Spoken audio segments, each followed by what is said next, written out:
Hi guys, मेरे YouTube channel में आपका हार्दिक स्वागत है। अगर आपने अभी तक चैनल को सब्सक्राइब न किया हो तो देरी किस बात की, जल्दी से चैनल को सब्सक्राइब कर लीजिए और उसके बाद बेल आइकन पर प्रेस कर दीजिए और जो है ऑल पर क्लिक कर दीजिए ताकि आने वाले सभी नोटिफिकेशन आपको मिलते रहें। तो आइए स्टार्ट करते हैं। जैसा कि कल मैं कह रहा था कि जो डाइहाइब्रिड क्रॉस में जो जीनोटिपिक रेशो वगैरह आते हैं तो उसमें पूछा जाते हैं अक्सर क्वेश्चन जो पूछे जाते हैं वो काफ़ी अच्छे क्वेश्चन होते हैं। तो उसके लिए हमको जो 16 स्क्वायर का बना था नेट स्क्वायर टाइप का, वो हमें बनाने की कोई ज़रूरत नहीं है और सभी क्वेश्चन सॉल्व हो जाएंगे उससे रिलेटेड। उसके लिए मैं कह रहा था कि मैं लिख के आपको ट्रिक बताऊंगा, कुछ पेजेस पे बताऊंगा, कुछ यहाँ व्हाइट बोर्ड पे बता दूंगा। ठीक है, तो उसके लिए मैं जो ट्रिक बताना जा रहा था उसके लिए कैसे करना देखना। तो उसके लिए इस तरीके से लिखना कि पहले क्या लिखना, capital R capital R capital R capital are और फिर कैपिटल आर कैपिटल आर, इस तरीके से 3 लिख लिए। फिर उसके बाद क्या लिखना, 3 हेटेरोजाइगस करके लिख लेना, capital R small R capital R small R और फिर कैपिटल आर स्मॉल आर। ठीक, उसके नीचे क्या करना है, उसके नीचे small R small R small R small R फिर स्मॉल आर स्मॉल आर, इस तरीके से लिख लिए। ठीक है, कैपिटल आर 3 बार कर लिए, कैपिटल आर स्मॉल आर करके 3 बार कर लिए और कैपिटल आर स्मॉल आर मतलब स्मॉल आर करके 3 बार कर लिए। इस तरीके से ये 3 ट्राइड बना लिए। अब क्या करना है, अब कैपिटल वाई और कैपिटल वाई को किस तरीके से लिखना है देखना। अब प्रत्येक ट्राइड में एक सेम सीक्वेंस मतलब रिपीट करना है। जैसे अभी आपको समझ में आ जाएगा, जैसे इसमें मैं कर रहा हूँ कैपिटल वाई फिर कैपिटल वाई स्मॉल वाई फिर स्मॉल वाई। अब ये वाला जो सीक्वेंस है ना, इतना सीक्वेंस हर किसी में रिपीट करना है, समझ रहे हैं। तो इसको जो है मैं ये दोबारा से लिख दे रहा हूँ क्योंकि वो सर्किल करके उस थोड़ा सही नहीं लगेगा। मतलब कैसे किया, कैपिटल वाई स्मॉल वाई और स्मॉल वाई। ठीक है, इस तरीके से इसमें नीचे वाले में करना है बिल्कुल ऐसे ही, कैपिटल वाई स्मॉल वाई और स्मॉल वाई। फिर सबसे नीचे वाले में बिल्कुल ऐसे करना है, कैपिटल वाई स्मॉल वाई और स्मॉल वाई। अब इनका जो तीनों का रेशो आता नहीं है तो देखो कितने अच्छे से ध्यान रख रहे हैं। सब क्वेश्चन इससे सॉल्व हो जाएंगे। अभी मैं सब आपको दिखाऊंगा, फॉर्मूले वगैरह सब पेज पे लिखे हुए सभी सॉल्व हो जाएंगे। तो देखो इसका रेशो अगर लिखना है तो कैसे लिखना, 1 2 1 फिर उसका जस्ट डबल करके 2 4 2 फिर वही 1 2 1। ठीक है, तो बस यही रेशो होता है इस तरीके से। ठीक है, तो ये आपने लिखने का तरीका जानेंगे, बस ऐसे ही करके तुरंत आप इसको बस बनाना सीख जाओ। इसी तरीके से बस बना लिया करना, 1 2 1 2 4 2 1 2 1 तो आपको ध्यान रहेगा ही। ठीक है, तो इस तरीके से ये करके, और वैसे भी डाइहाइब्रिड में जीनोटाइप का ये तो रेशो आता है, तो इसी तरीके से भाई लिखा हुआ है 1 2 1 2 4 2 1 2 1। ठीक है, तो इसी तरीके से मतलब 1:2:1 का जो स्क्वायर करेंगे, क्योंकि 1:2:1 की पावर n करके जीनोटाइप का रेशो आ जाता है। ठीक है, डाइहाइब्रिड क्रॉस के लिए ये तो ये आ जाता है। ठीक है, अब बाकी जो है अभी देखो मैं अभी पेज में अच्छे से आपको बता देता हूँ। पेज में सब फॉर्मूले लिखे हुए हैं, वहाँ अच्छे से लिखे हुए हैं, दरअसल इसलिए मैं बताना चाह रहा हूँ। तो अभी मैं आपको बता देता हूँ। तो देखो इसमें वही सब लिखा हुआ है। देखो ये मैंने वहाँ लिख के आपको इसलिए बताया क्योंकि बोर्ड पर आपको पता चल जाएगा कि आखिर लिखा कैसे जाता है। बाकी तो बस याद करने वाली चीज़ें। अब देखो इसमें मैं दिखा दे रहा हूँ पूरा आपको सब केसेस करके। इसको वही मैंने लिखा है कि डायरेक्ट याद रखें, काफ़ी क्वेश्चन सोल्व हो जाएंगे इससे। पूरा 16 वाला बनाने की कोई ज़रूरत नहीं पड़ेगी। ठीक है, वो आपको बोर्ड के लेवल से बनाना आना चाहिए, वो बात अलग है। उसमें भी सिंपल होता है बनाने को तो, लेकिन हमें कंपटीशन में इतना टाइम नहीं होता है कि उसको हम बनाते फिरें। हमें तुरंत जल्दी से जल्दी आंसर निकालना होता है और करेक्ट आंसर निकालना होता है। ठीक है, उसमें जल्दबाजी में कोई गड़बड़ी हो गई तो बस क्वेश्चन गलत हो गया। तो देखो यहाँ देखो उसी तरीके से बनाया, देखो बिल्कुल सेम। अब देखो एक तरफ से देख लो, जैसे पूछा जाए प्योर होमोजाइगस प्लांट बताओ कि 16 में प्योर होमोजाइगस कितने थे। ठीक है, अब जैसे 16 की बजाय जैसे पूछ लेता है कि 90 में बताइए कि टोटल प्लांट 100 हैं, उसमें से प्योर होमोजाइगस कितने होंगे। तो सिंपल यूनिटरी मेथड से कर लेना, क्योंकि ये हम 16 में ये जो नंबर है वो 16 में है। 16 में इस टाइप वाले 1 है, 16 में इस वाले 2 है, 16 में इस टाइप वाले 4 हैं। तो 16 में से 16 में इतना है, 16 में इतना है तो एक में इतना होगा। इसलिए जितने भी प्लांट को पूछे, 100 पूछे, 1000 पूछे, उसमें करके आप बता देंगे। ठीक है, तो इसमें जो है जैसे इसमें पूरा जैसे अगर पूछे कि प्योर होमोजाइगस प्लांट कितने होंगे, तो प्योर होमोजाइगस का मतलब है पेरेंट की तरह। ठीक है, ये मैंने लिखा पेरेंट की तरह। ये 2 थे, कौन कौन था, capital R capital R, capital Y capital Y, और कौन सा था, स्मॉल आर और स्मॉल वाई। इस तरीके के कितने थे, 2 थे। ठीक है, आपको देखो दिख रहा होगा, एक देखो एक ये है, एक पेरेंट ऐसा था, ये कैसा था। ये कह रहा प्योर होमोजाइगस। प्योर होमोजाइगस का मतलब यही है कि दोनों के लिए दोनों करैक्टर के लिए प्योर हो। ठीक है, अब इससे आगे पूछा, अगर प्योर होमोजाइगस डोमिनेंट बताइए, मतलब प्योर में होमोजाइगस भी हो, डोमिनेंट वाले हों, तो कितना था, 16 में से एक ही था भैया, ये वाला, क्योंकि ये वाले तो रिसेसिव था ना, स्मॉल आर स्मॉल वाई थी। तो प्योर होमोजाइगस डोमिनेंट 16 में से कितना है, 1 है। ठीक है, इसके ऊपर मैं एक क्वेश्चन भी करके दिखा दूंगा आपको, जो अभी मैं बता रहा था। अगर पूछा जाए टोटल प्लान 100 दे दिए जाएँ तो 16 में से कितने होंगे, इस तरीके से। ठीक है, तो जो है मतलब कोई ऐसा नंबर दिया जाएगा जो कि फ्रैक्शन में नहीं आएगा, उसकी आप चिंता मत करें। अब प्योर होमोजाइगस रेशे से पूछा जाए तो क्या था, 16 में से एक ही था, कौन सा, स्मॉल आर स्मॉल वाई। अब पूछ लिया है अगर होमोजाइगस प्लांट, मतलब उसको होमोजाइगस से मतलब है, ये मतलब नहीं है कि होमोजाइगस डोमिनेंट हो, होमोजाइगस रेशे से हो, बस होमोजाइगस करके अगर पूछ लिया तो इस तरीके से 4 मिलते हैं। ठीक है, बस होमोजाइगस होने चाहिए, प्योर से भी कोई मतलब नहीं है, मतलब जो भी हो एक करैक्टर के वो सेम तरीके के हों। जैसे देखो कैपिटल आर कैपिटल वाई। ठीक है, कैपिटल आर स्मॉल वाई मतलब स्मॉल वाई एक जैसे रिसेसिव हैं तो वो एक जैसे हैं ना, दोनों स्मॉल वाई हैं। आर हैं तो दोनों ही कैपिटल हैं, इसमें देखो वाई है तो दोनों में स्मॉल है, आर है तो दोनों ही आर स्मॉल हैं। ऐसे यहाँ स्मॉल आर है तो दोनों ही स्मॉल है ना, वाई है तो दोनों ही कैपिटल है, तो इसको बोलते हैं होमोजाइगस प्लांट। तो 16 में ये कितने मिले, 4 मिले हैं। ठीक है, दैट इज़ प्योर होना जरूरी नहीं, बस जो भी हो होमोजाइगस हो, मतलब एक करैक्टर बड़ा तो दूसरा छोटा भी चलेगा। कहने का मतलब अपने आपस में बराबर हों, अपने आपस में एक तरीके के हों। ठीक है, अब टाइप ऑफ गैमेट या टाइप ऑफ फिनोटाइप मैंने बताया, इधर कैसे निकालते हैं, 2 की पावर n कर देते हैं। ठीक है, n क्या है, number of heterozygous condition. Type of genotype कैसे निकालते हैं, 3 की power n। And frequency of least common genotype, ये बहुत इंपॉर्टेंट है। लीस्ट कॉमन जीनोटाइप का मतलब है कि जो 16 में सबसे ऐसा कौन सा जो सबसे कम मिला था, ऐसा कौन सा जीनोटाइप जो सबसे कम मिला था, उसको बोलते हैं frequency of least common genotype. ये कैसे निकालते हैं, इसके लिए फॉर्मूला होता है 1/4 की पावर n। तो जैसे एग्जांपल, जैसे डोमिनेंट में 1/16 आया था डायहाइब्रिड रेशो में, 1/4 की पावर 2 की थी तो 1/16, मतलब 16 में से एक ही ऐसा मिला था। वो कौन से थे, हरे झुर्रीदार, मतलब ग्रीन व्रिंकल्ड थे। ठीक है, दैट इज 16 में कौन सा था जिसको जीनोटाइप, 16 में एक ऐसा है जैसे स्मॉल आर स्मॉल वाई, यही तो है, यही देख सकते हैं। क्योंकि 9:3:3 बनाया था, उसमें भी जो 1 था वो क्या था, यही तो था। तो हम जो है इस तरीके से देखते हैं। टोटल नंबर ऑफ प्रोजेनी निकालना हो या जाइगोट निकालना हो, टोटल नंबर ऑफ स्क्वायर निकालना हो, ये 4 की पावर n करते हैं, ये अंदर भी देख लिया था। ठीक है, फेनोटाइपिक रेशो ये 3:1 की पावर n, ये मैं पहले बता सकूँ। जीनोटाइपिक रेशो 1:2:1 की पावर n। ठीक है, try hybrid cross phenotypic ratio पूछा है तो सिंपल सी बात है, ट्राई हाइब्रिड का मतलब क्या मतलब है, n की वैल्यू 3 हो गए। फिनोटाइपिक रेशो का फॉर्मूला यही लगा तो 3:1 की पावर 3। देखो मैं करके भी बता दे रहा हूँ आपको, ट्राई हाइब्रिड से पूछने का चांस कम ही है, लेकिन फिर भी देखो रेशो ऑफ फिनोटाइप 3:1 की power n। So for try hybrid क्या करेंगे, 3:1 की पावर 3। दैट इज एक बार 3:1 लिख लेंगे, एक बार 3:1 का स्क्वायर लिख लेंगे।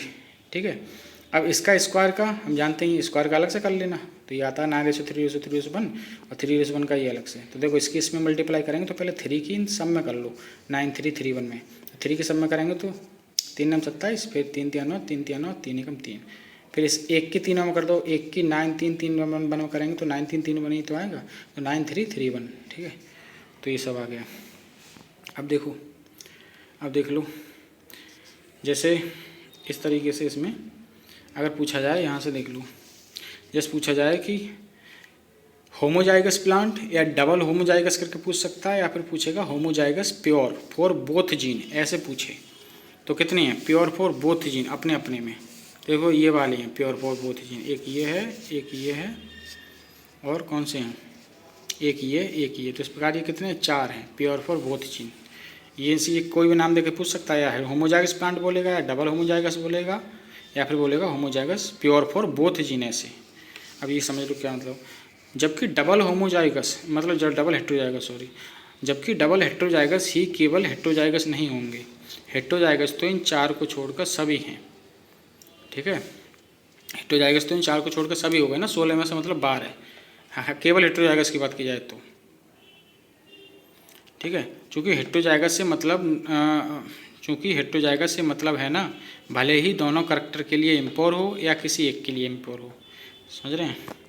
अब देखो इस तरीके से ये समझते हैं। ये जो मैंने उस पे पेज पे आपको बताया था इससे पिछले वाले लेक्चर में कि हेटेरोजाइगस या फिर इम्प्योर भी बोलते हैं, इम्प्योर फॉर बोथ जीन, उसके लिए टिक करके जो आ रहा था, मतलब ये उससे है जो कि आप उससे अगर निकालना चाहें, हाँ तो आप आंसर निकाल ही सकते हैं। तो टिक करके अगर आप करना चाह रहे हैं, उस तरीके से करना चाह रहे हैं, तो टिक पे जो आया था मतलब सीधा सीधा जो बीच में से कट करके गया था, जैसे हम टिक लगाते हैं, तो वो डबल हेटेरोजाइगस थे।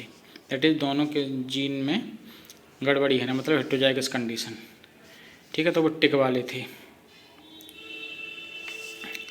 अब जो है मैंने जो इसलिए लिखा है, राइट साइड में जो ट्रिक है उनमें मैंने ये डॉटेड जो बनाया है वो pure for one and impure for other के लिए बनाया है। अगर आप देखना चाहो कितने हैं 16 में से के ऐसी। और जो मैंने क्या कहते हैं ये स्ट्रिक बनाया है, स्टार सा बनाया है ये येलो और राउंड के लिए, तो आप देख सकते हैं। देखो स्टार, देखो इसका आगे बना तो ये येलो और राउंड ही बनेगा ना, इसको फिनोटाइप, इसका भी येलो और राउंड बनेगा। ठीक है, भले से यहाँ जो है येलो जो बनेगा वो हेटेरोजाइगस वाले बनेगा, लेकिन फिनोटाइप तो येलो और राउंड ही होगा। देखो यहाँ भी ठीक है येलो और राउंड ही होगा। ठीक है, यहाँ पर जो है राउंड हेटेरोजाइगस कंडीशन होगा। ठीक है, यहाँ भी येलो और राउंड होगा, यहाँ दोनों हेटेरोजाइगस कंडीशन होगी, लेकिन फिनोटाइप देखने को में तो हमें येलो और राउंड ही लगेंगे। तो ये स्टार स्टार वाले हैं, 1 2 3 4 नंबर कितने हो गए, 1 ये हो गया, 2 ये हो गया, 3 और 3 और 2 5, 5 और 4 कितने हो गए 9। तो ये कितने हो गए 9 हो गए इस तरीके से। ठीक है, 4 और 2 6 और 2 8 और 1 9 हो गए। ठीक है, 9 ये कैसे होगा, प्योर फॉर मतलब सॉरी 9 होगा येलो एंड राउंड। और पूछा जाए कि 16 में से येलो और राउंड कितने मिले थे, तो कैसे बता दोगे, यही कितने मिले थे 16 में से 9। अब जो मैंने डॉट करके बनाया था कि वो pure for one and impure for other है। अब देखो डॉट वाले देख लो, डॉट वाले देखो pure for one impure for other. देखो राउंड के मतलब शेप के लिए ये प्योर है और कलर के लिए इम्प्योर है। देखो यहाँ पर ये शेप के लिए प्योर है, नहीं ये वाला नहीं, ये वाला था, इसके बाद डॉट कहाँ यहाँ है। तो इसमें क्या देखो, इसमें कलर के लिए प्योर है और शेप के लिए इम्प्योर हो गया। ठीक, और इसमें जो है शेप के लिए इम्प्योर हो गया और कलर के लिए प्योर हो गया। ठीक है, तो और एक ये बचा, इसमें जो है शेप के लिए प्योर हो गया, भले से है तो प्योर, भले ही रिसेसिव वाला प्योर है, और ये दूसरे कलर के लिए इम्प्योर। तो इस तरीके के देखे जाए तो कितने हो गए, ये डॉटेड वाले गिन लो, 2 और 2 4 और 2 6 और 2 8, मतलब 16 में से 8 ऐसे हैं जो अगर पूछा जाए pure for one and impure for other, इतने ऐसे कितने प्लांट मिले थे। तो ऐसे क्वेश्चन पूछ सकता है कितने में से कितने, तो ये आप निकाल सकते हैं। ठीक है, बाकी मैं आपको जो है एक अभी बोर्ड पर करके दिखा दूँगा अगर आपको चाहिए तो। ठीक है,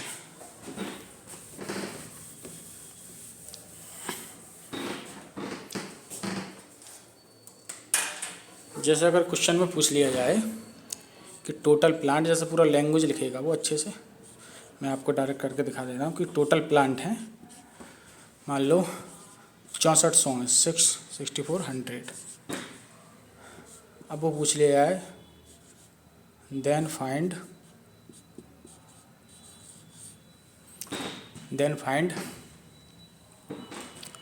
अब वो पूछ लिया जाए उसमें पूछे जो, जैसे मैं क्वेश्चन इसको और अच्छे से बनाने की कोशिश करूँगा, तो जो है इसमें ज़्यादा अच्छा क्वेश्चन कौन सा रहेगा, इसमें से मैं बनाता हूँ इसमें होमोजाइगस प्लांट के लिए। ठीक है, होमोजाइगस प्लांट के लिए, तो देखो इसमें homozygous plant, then find homozygous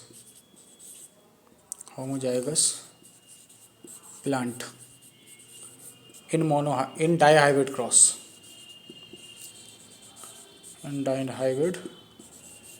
cross. ठीक है, तो ये कैसे निकालेंगे, चूँकि हम जानते हैं वहाँ से उससे कर लेंगे तो उसमें कितना 4 मिले थे, तो सिंपली यूनिटरी मेथड से कर लेंगे। चूँकि 16 में से कितने हैं, 16 में से कितने मिले थे 4, इसलिए जो है एक में कितना हो जाएगा 4/16। अरे सिंपल छोटी क्लासेस में जैसे करते थे, इसलिए 6400। टोटल प्लांट कितने हैं 6400, 6400 में कितने हो जाएंगे 4/16 बड़ा 6400, ठीक है। तो 4 4 जा 16 और ये 4 एकम 4 और 4 5 24 और ये कितना हो जाएगा 1600, ठीक है। मतलब 1600 प्लांट आपके ये आ जाएंगे, कैसे होंगे, होमोजाइगस प्लांट एंड होमोजाइगस, ठीक है, होमोजाइगस। तो 1600 प्लांट इसमें कितने हो जाएंगे आपके, होमोजाइगस हो जाएंगे, ठीक है। तो इस तरीके से क्वेश्चन आते हैं, आप कुछ भी पूछा जाए इसी हिसाब से आप यूनिटरी मेथड करके निकाल लेना है, ठीक है। और होमोजाइगस प्लांट के लिए आप अगर देखना चाह रहे हो तो मैंने अभी बता ही दिया था कि कैसे करके पूरा सब दिखाया था अच्छे से, ठीक है। अब जो है आपको आगे का देख लेते हैं चलो। तो ये सब मैंने दिखा दिया था यहाँ तक, हाँ ठीक है। अब बाकी जो है आगे देखते हैं, सही है। आगे जहाँ तक हमने पढ़ लिया था उससे आगे देखते हैं। तो यहाँ तक हाँ क्रोमोसोम थ्योरी ऑफ इनहेरिटेंस में पढ़ रहे थे। चलिए दोबारा से स्टार्ट कर देते हैं, एक आध दो लाइन हुई थी। Mendel published his work on inheritance of characters. तो आखिर आनुवंशिकता की क्रोमोसोमल थ्योरी क्या थी, वो तो उसके लिए समझते हैं कि Mendel published his work on inheritance of character in 1865। तो ये पूछा जाता है कि मेंडल ने अपना वर्क जो है आनुवंशिकता पर, लक्षणों के आनुवंशिकता पर किस ईयर में पब्लिश कराया था। तो वो 1865 में कराया था, ठीक है। तो ये ध्यान रखना है।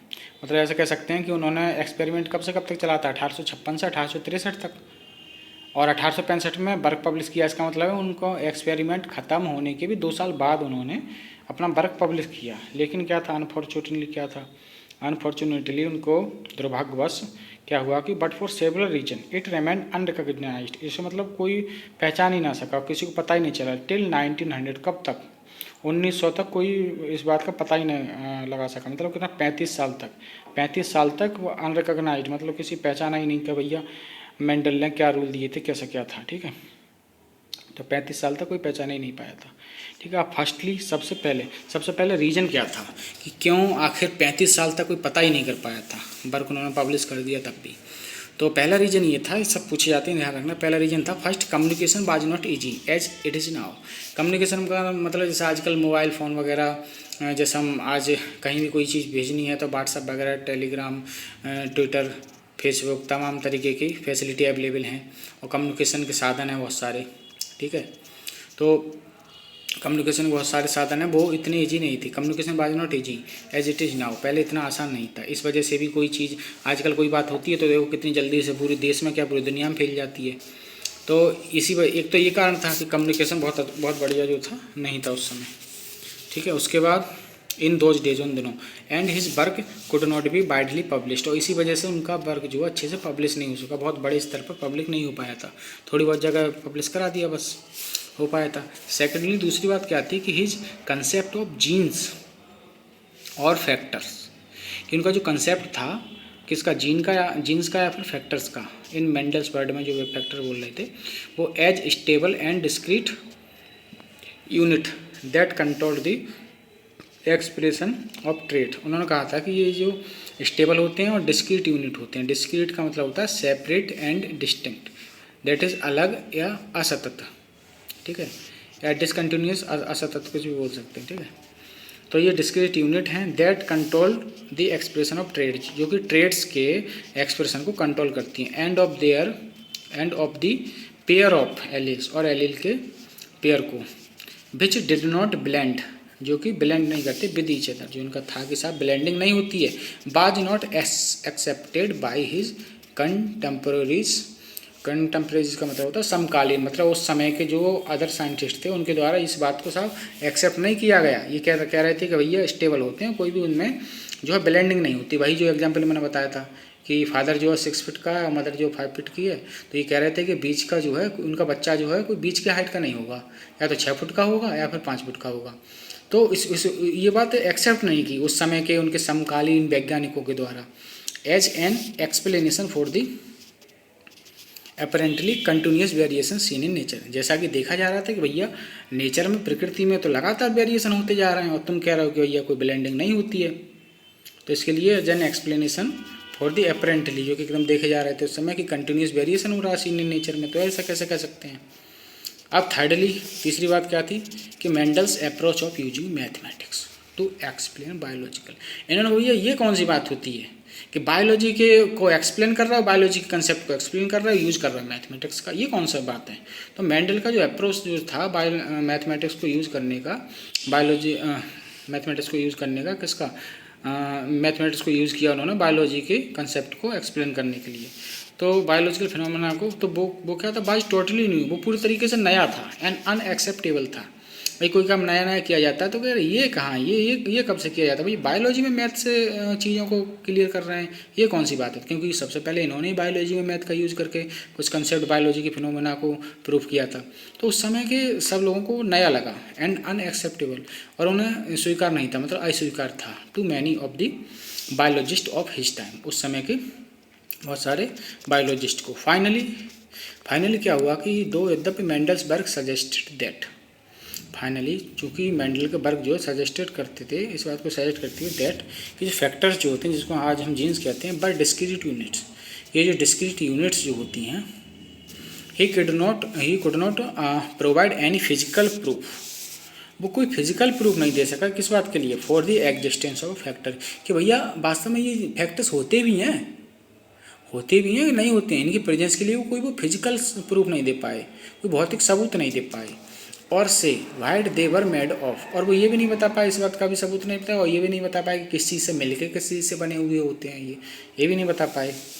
तो इन 1900, सो 1900 में 3 साइंटिस्ट, 3 वैज्ञानिक थे, डीब्रिज, ह्यूगो डीब्रिज की बात चल रही है, और कॉरेंस, हॉलैंड या नीदरलैंड के ह्यूगो डीब्रिज थे, ठीक है, हॉलैंड एंड नीदरलैंड जो है एक देश का नाम है जिसके ह्यूगो डीब्रिज थे, और कॉरेंस का मतलब जर्मनी के कॉल कॉरेंस थे, एंड बॉन टी शेरमार्क, और बॉन टी शेरमार्क जो थे वो कहाँ के थे, ऑस्ट्रिया के।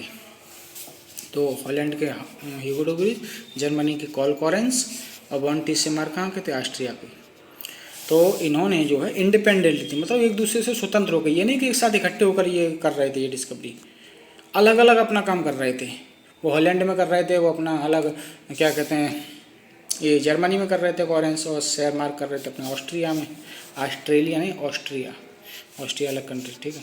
तो ये अपने ऑस्ट्रिया में कर रहे थे, अलग अलग अपने इंडिपेंडेंटली अपने वो कर रहे थे काम। तो उन्होंने रीडिस्कवर्ड किया किसको, मेंडल के रिजल्ट को उन्होंने दोबारा से डिस्कवर किया, on the inheritance of characters, लक्षणों की आनुवंशिकता पर। आल्सो बाय दिस टाइम, हाँ ये भी बात थी कि बाय दिस टाइम अब तक, क्योंकि भैया 1900 का समय आ चुका था तो थोड़ा और डेवलपमेंट बढ़ चुका था। तो also by this time due to advancements in microscopy, क्योंकि चूँकि 1900 में जो माइक्रोस्कोप की डिस्कवरी हो गई थी, तो माइक्रोस्कोप की डिस्कवरी की वजह से that were taking place, scientist were able to carefully observe cell division. तो साइंटिस्ट इस बात के लिए योग्य हो गया, साइंटिस्ट जो है इस बात को देख सकते थे, क्या केयरफुली ऑब्जर्व कर सकते थे सेल डिवीजन की, कोशिका का विभाजन कैसे हो रहा है वो आसानी से देख सकते थे, क्योंकि भैया सूक्ष्मदर्शी की माइक्रोस्कोप की डिस्कवरी हुई थी इस समय तक, ये भी वजह थी आराम से। Correct, also by this time to advancement, ठीक है, आराम से देख सकते थे। This lead to the discovery of structures, और इसी वजह से किसकी डिस्कवरी हुई, स्ट्रक्चर उन संरचनाओं की जो कि इन द न्यूक्लियस में थी, that appeared to double and divide, जो कि कैसे हमको दिख रही थी, डबल हो रही हैं और फिर डिवाइड कर रही हैं, दुगनी हो जा रही हैं फिर विभाजित कर रही हैं, ऐसे just before each cell division, प्रत्येक सेल विभाजन से पहले ये सब देखने को मिल जा रहा था, आराम से माइक्रोस्कोप से देखा गया। दीज वर कॉल्ड क्रोमोसोम, इन्हीं को क्या बोला गया, गुणसूत्र बोला गया, हिंदी में गुणसूत्र बोलेंगे, इंग्लिश में क्रोमोसोम्स बोला गया। कलर्ड बॉडीज, क्योंकि क्रोमा मीन्स होता है कलर्ड और सोमा मीन्स होता है बॉडी, इसलिए क्रोमोसोम्स क्या होगा, coloured bodies, as they were visualised by staining, और वो कैसे देखेगा, स्टेनिंग करके, स्टेन किया गया डिफरेंट डाइज के द्वारा, मतलब कोई डाई यूज़ की गई और उनको स्टेन किया गया, और इस तरीके से क्रोमोसोम देखने को मिले, ठीक है। 1902 मतलब 1902 तक ये डेट जो है, टाइमलाइन ये सब ध्यान रखना, मतलब जो 1902 कौन सी सन थी, 1902 में the chromosome movement during meiosis had been worked out. पूछा जाए कि म्यूसिस के दौरान जो क्रोमोसोम का मूवमेंट होता है वो कब देखा गया था, वो 1902 में देखा गया था, ठीक है। अब क्या आता है, Walter Sutton and Theodore Boveri, इसको टी बोवेरी भी शॉर्टकट में बोल देते हैं इनके नाम को। तो वाल्टर सटन और थियोडोर बोवेरी थे, उन्होंने क्या किया, उन्होंने नोट किया कि that the behaviour of chromosomes, उन्होंने कहा कि क्रोमोसोम का जो बिहेवियर व्यवहार जो होता है ना भैया, वो was parallel to the behaviour of the genes, वो जीन्स के व्यवहार के पैरेलल होता है। मतलब उन्होंने कहा जो क्रोमोसोम का व्यवहार होता है वही जीन के व्यवहार के पैरेलल होता है। एंड यूज्ड क्रोमोसोम मूवमेंट, इस बात के लिए क्रोमोसोम मूवमेंट उन्होंने यूज़ किया। फिगर 5.8 में हम देखेंगे, ठीक है, अभी डिटेल में। टू एक्सप्लेन मेंडल्स लॉ को एक्सप्लेन करने के लिए। टेबल 5.3 ये भी आगे देखेंगे अभी। रिकॉल, ये कह रहा है रिकॉल कीजिए, पुनः याद कीजिए कि that you have studied the behaviour of chromosome during mitosis, equational division. ये इसलिए बता रहे हैं क्योंकि वो 11th का चैप्टर है जिसमें सेल डिवीजन पढ़ते हैं, तो वहाँ पे 11th में आप लोग पढ़ कर आए हुए, तो उसमें recall that you have studied the behaviour of chromosome during mitosis, कि माइटोसिस के समय क्रोमोसोम क्या व्यवहार करते हैं, क्या होता है उनके साथ इक्वेशनल डिवीजन के दौरान। वो कह रहा है वो उसको बात को याद रखो, क्योंकि वही बात यहाँ थोड़ा उसको हम डिस्कस करने वाले हैं, फिगर में भी वही डिस्कस होगा। एंड ड्यूरिंग म्यूसिस, और म्यूसिस के दौरान क्या होता है, दोनों के दौरान ध्यान रखो कि सब क्रोमोसोम को या याद करो कि क्या क्या होता है। रिडक्शन डिवीजन बोलते हैं ना म्यूसिस को, तो दोनों के दौरान क्या क्या होता है, क्रोमोसोम का व्यवहार कैसा रहता है। The important thing to remember, अब देखो ये भी इंपॉर्टेंट लाइन है, मैंने पहले बताता है एनसीईआरटी जहाँ कहीं भी करें, it is important to register, it is important to note, it is important thing to remember. तो इसका मतलब वो लाइन बहुत इंपॉर्टेंट होने वाली है। Are the chromosomes, important thing to remember क्या है कि आर दैट की chromosome as well as gene occur in pair, ये है इंपॉर्टेंट बात, कि चाहे क्रोमोसोम हो मतलब गुणसूत्र हो, चाहे वो जीन्स हो, चाहे क्रोमोसोम हो चाहे जीन हो, सब किस में पाए जाते हैं, जोड़े में ही पाए जाते हैं। या जीन अपने अपने जोड़े में होंगे और क्रोमोसोम अपने अपने जोड़े में होंगे। The two alleles of A gene pair, मतलब एक जीन पेयर के जो दो एलील जो होंगे आर लोकेटेड होते हैं on homologous site, on homologous chromosome, मतलब होमोलोगस क्रोमोसोम की भी होमोलोगस साइट पर होते हैं एक जीन पेयर के जो दो एलील, ठीक है। तो ये जो हो गया, ठीक है। अब बाकी आपको लिंकेज रिकॉम्बिनेशन अगले चैप्टर पर पढ़ेंगे, लेकिन यहाँ मैंने नोट कर लिया है, तो थोड़ा सा अभी से देख लें चाहें कि आगे में ये नोट यहाँ कर लिया। लिंकेज मिनिमम एंड मैक्सिमम क्रमशः याद रखो 50% है 100% होती है, या वैसे याद ही रख लो, ये एनसीईआरटी से थोड़े बाहर का है कि लिंकेज जो होते हैं ना मिनिमम एंड मैक्सिमम क्रमशः 50% एंड 100% होती है। मतलब पूछा है लिंकेज मिनिमम कितनी पॉसिबल है तो 50% और मैक्सिमम कितनी पॉसिबल है तो 100%, ठीक है। जैसे मैक्सिमम का मतलब जैसे हम मेल ड्रोसोफिला में आगे देखेंगे। जबकि crossing over that is recombination, ये मिनिमम एंड मैक्सिमम कितना होता है, क्रमशः 0% एंड 50%, ठीक है। तो जैसे चाहो याद कर सकते हो ऐसे भी याद सकते हो, 0, 50, 50, 100। तो 0, 50 शुरू वाले तो रिकॉम्बिनेशन की परसेंटेज है, क्रमशः मिनिमम एंड मैक्सिमम, फिर 50, 100 क्या है लिंकेज की मिनिमम एंड मैक्सिमम, ठीक है। ऐसे याद रख सकते हैं जैसे आप चाहें।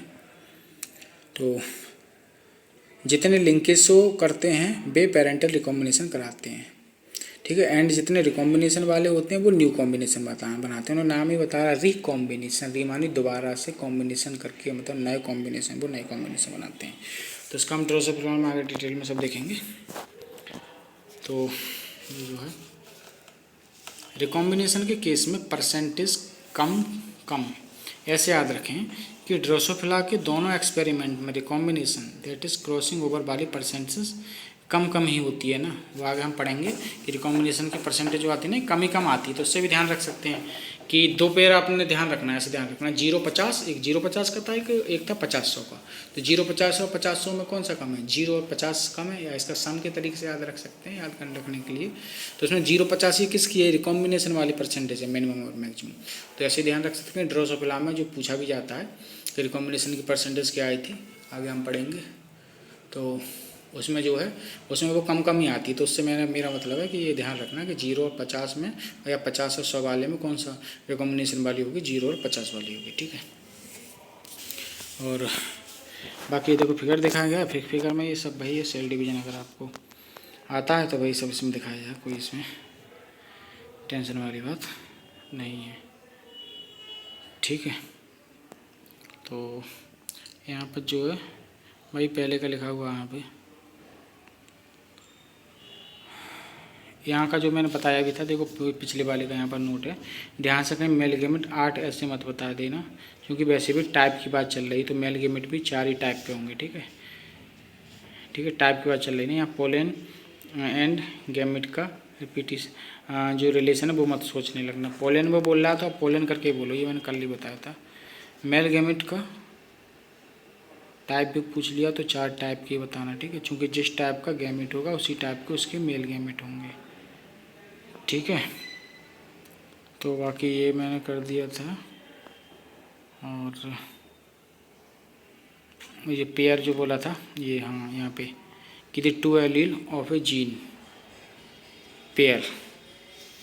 तो यहाँ अगर कन्फ्यूजन कुछ बच्चों को होता है तो देखो सही तो है, जीन पेयर बोला है ना कि जीन पेयर बोला है ना, क्योंकि जीन ही तो एलील होता है, सिंपल सी बात है। ये पहले ही बता चुका। अल्टरनेटिव फॉर्म ऑफ जीन को क्या कहते हैं? एलील कहते हैं। तो ये देखो फिगर में क्या दिखा रहा है, म्यूसिट एंड जर्म सेल फॉर्मेशन। म्यूसिट दिखाया जा रहा है और जर्म सेल का बनना दिखाया जा रहा है इन ए सेल में with 4 chromosome. Can you see how chromosome segregate? आप देख सकते हो, ये कह रहा है कि क्रोमोसोम सेग्रीगेट होते हैं वह जर्म सेल आर फॉर्म्ड। जब जर्म सेल बनती है तो कैसे जो क्रोमोसोम सेग्रीगेट होते हैं। तो देखो इसमें ये दिखाया गया है, ये G1 है, ये G2 सेल है। ठीक है, जीवन में ये भी देखो 4 क्रोमोसोम ही है। ठीक है, इनको क्रोमोसोम भी बोलते हैं। और ये जो है दैट इज G1 से G2 पहुँचे, दैट इज एस फेज के द्वारा।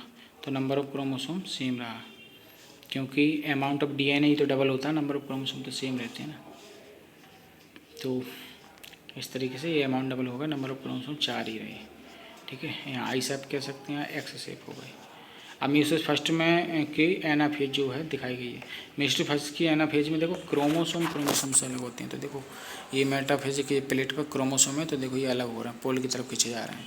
और म्यूसिस सेकंड की एनाफेज में ये जो है आई शेप वाले अलग होते हैं, मतलब एक तरीके से कहते हैं क्रोमेटिड अलग होते हैं। तो इस तरीके से जर्म सेल बन जाती है, हैप्लॉइड कंटेंट लास्ट में बन जाता है। ये हम सेल डिवीजन पढ़ेंगे तो और अच्छे समझा देंगे, वहाँ डिटेल में ये हमको पढ़ना होता है। बहरहाल है सब ये वही चीज़। ठीक है, तो बाकी जो है ये देखो बहुत अच्छी बात है, ये टीचर ही बता सकता है, वरना इसमें कन्फ्यूजन ही रहता है, आपको समझ ही नहीं आता, ध्यान से ना पढ़ो तो लगता है बिल्कुल सेम ही तो चीज़ें लिखी हुई हैं। इसमें है कह रहा है कि comparison between the behaviour of chromosome and gene, कि साहब क्या क्रोमोसोम कैसा व्यवहार करते हैं और जीन कैसा व्यवहार करते हैं। अब इसमें आपको ये बताना है कि भैया ए और बी में से, नीचे देखो क्वेश्चन पूछा है कि कैन यू टेल कि which of this column A और बी में से रिप्रेजेंट द क्रोमोसोम, कि भैया क्रोमोसोम कौन सा है, इसमें कौन से ए वाले कॉलम में क्रोमोसोम के बारे में बात लिखी हुई है या बी वाले में लिखी हुई है, या फिर जीन के बारे में कौन से वाले में लिखी हुई है पूछा है। And which represent the gene, how did you decide, आप डिसाइड कैसे करोगे। तो देखो लगता है कि बिल्कुल सब बातें सेम ही है, अगर ध्यान से ना पढ़ो तो। देखो अकर इन पेयर्स, इसमें तो कोई भी डिफरेंस नहीं है, बिल्कुल एक ही लेटर मिला लो, चाहे एक ही शब्द मिला लो, आराम से देख लो। ये भी जोड़े में पाई जाती है, ये भी जोड़े में पाई जाते हैं। और NCERT ने बोला भी है कि इस बात को ध्यान रखो कि भैया दोनों जोड़े में पाए जाते हैं। तो पहला पॉइंट तो ये हुआ, तो इस पॉइंट से तो हमको अंतर बिल्कुल नहीं लग रहा है। हम पहचान नहीं पा रहे हैं कि कौन से बार कॉलम क्रोमोसोम के लिए लिखा गया है, कौन से बार कॉलम जीन के लिए लिखा गया है। अब देखो दूसरी बात, देखो दूसरे में कह रहा है segregate at the time of gamete formation, के गैमेट फॉर्मेशन के समय सेग्रीगेट अलग होते हैं, सच दैट ताकि only one of each pair, की प्रत्येक पेयर में से एक ही जा सके is transmitted to a gamete. दूसरे क्या कहना है, सेग्रीगेट एट गैमेट फॉर्मेशन। तो याद तो at the time of gamete formation बोल दो, एट गैमेट फॉर्मेशन बोल दो, बात तो वही है ना। यहाँ से भी कोई खास अंतर नहीं दिख रहा हमको कुछ भी। And only one of each pair is transmitted to a gamete, ये भी तो वही बात है, इसमें भी बिल्कुल अंतर हम नहीं कर सकते। ठीक है, अब आती है ये बहुत ज़्यादा इम्पोर्टेंट बात है, इसमें कह रहा है इंडिपेंडेंट पेयर्स मतलब ऐसे पेयर जो पहले से इंडिपेंडेंट हैं, सेग्रीगेट होते हैं इंडिपेंडेंटली ऑफ ईच अदर, अलग होते हैं एक दूसरे से इंडिपेंडेंट होकर के, मतलब पहले से इंडिपेंडेंट हैं और वो अलग होते हैं तब भी जो एक दूसरे से इंडिपेंडेंट होकर ही होते हैं। दूसरे में क्या लिखा है, दूसरे में लिखा है वन पेयर सेग्रीगेट्स, एक पेयर जो सेग्रीगेट होता है इंडिपेंडेंटली, स्वतंत्र रूप से ऑफ एन अदर पेयर से। अब अंतर क्या आया, अंतर यही आया कि एक पेयर दूसरे पेयर से सेग्रीगेट होते हैं, ये बात तो दोनों में सेम है, लेकिन अंतर ये आया कि इस वाले कॉलम में ये लिखा हुआ है कि वो पेयर्स ऑलरेडी इंडिपेंडेंट हैं, इंडिपेंडेंट पेयर्स हैं जो कि एक दूसरे पर डिपेंड ना करते हुए अलग हो रहे हैं। और ये क्या है कि जो पेयर हैं उनमें से एक दूसरे पर डिपेंड ना करते हुए अलग हो रहे हैं। तो यहाँ बात है कि वो ऑलरेडी इंडिपेंडेंट हैं, तो इसलिए ये क्या है, तो एज क्रोमोसोम, ये क्रोमोसोम है। तो एज क्या है, क्रोमोसोम है, चूँकि क्रोमोसोम ऑलरेडी इंडिपेंडेंट रहते हैं। इसका मैंने तरीका एक बताया था, उसके लिए ये एग्जाम्पल है। जैसे मान लो मैंने क्रोमोसोम को माना है रिक्शे, ये 2 क्रोमोसोम है तो 2 रिक्शे हैं, ठीक है। अब 2 रिक्शे हैं, कौन सा साइकिल रिक्शा की बात कर रहे हैं नॉर्मली। अब जो है क्या है कि एक साइकिल रिक्शा पे ड्राइवर को छोड़ दो, मतलब जो उसको चला रहा है रिक्शा चालक को, उसको छोड़ दिया जाए। हाँ, तो हम बात कर रहे हैं कि जो दो रिक्शे हैं वो क्रोमोसोम बना लिए, ठीक है। मैंने होमोलॉग बनाने की कोशिश की है, मतलब एनालॉगी तरीके से कर सकते हैं, याद रहे आपको। तो 2 क्रोमोसोम, जो 2 रिक्शे हैं वो 2 क्रोमोसोम, मान लो बगल बगल वो चल रहे हैं, बिल्कुल सट करके चल रहे हैं दोनों रोड पर, दोनों रिक्शे बिल्कुल सटा करके वो चला रहे हैं अलग अलग, ठीक है। अलग अलग उनके ड्राइवर चला रहे हैं। अब दोनों पर जो है ना एक एक कपल बैठे हुए हैं, मतलब एक रिक्शे पर भी एक लड़का एक लड़की है, दूसरे रिक्शे पर भी एक लड़का और एक लड़की है, ठीक है। अब वो क्या है, वो जीन है, जो लड़का लड़की हैं वो जीन है, ठीक है। अब उससे क्या है कि मैं इसे याद रखने के लिए ये केवल, तो रिक्शे जो हैं वो तो पहले से ही अलग है ना, तो जैसे ही मोड़ आएगी तो एक रिक्शे को किधर राइट मुड़ना होगा, एक रिक्शे को लेफ्ट मुड़ना होगा, तो वो लेफ्ट और राइट मुड़ जाएंगे एक दूसरे पे इंडिपेंडेंट होकर के, ठीक है। तो पहले से भी वो रिक्शे अलग ही थे, जुड़े हुए थोड़ी थे, बस बगल बगल चल ही तो रहे थे, तो अलग अलग हो जाएंगे, ठीक है। लेकिन जो है वो जो हैं उन पर जो जीन है वो पेयर में है, लेकिन अब वो पहले से अलग इतना नहीं है, पहले से अलग नहीं है, पहले से अलग वो, जबकि वो एक दूसरे से पहले से अलग नहीं है। वो जब वो अलग होंगे तो एक दूसरे पे इंडिपेंडेंटली होकर होंगे, मतलब एक का लड़का जो है दूसरे वाले रिक्शे पर चला जाएगा, ठीक है, और वहाँ से जो है उसका लड़का इस वाले रिक्शे पर आ जाएगा। तो वो जो है ऑलरेडी इंडिपेंडेंट नहीं है, वो डिपेंडेंट हैं, क्योंकि वो डिपेंडेंट है, वो एक दूसरे को जानते थे पहले से, ठीक है। क्योंकि एक रिक्शा तो ऑलरेडी इंडिपेंडेंट रहता है दूसरे रिक्शे, जबकि रिक्शे पर बैठे कपल तो डिपेंडेंट होते हैं ना, ठीक है।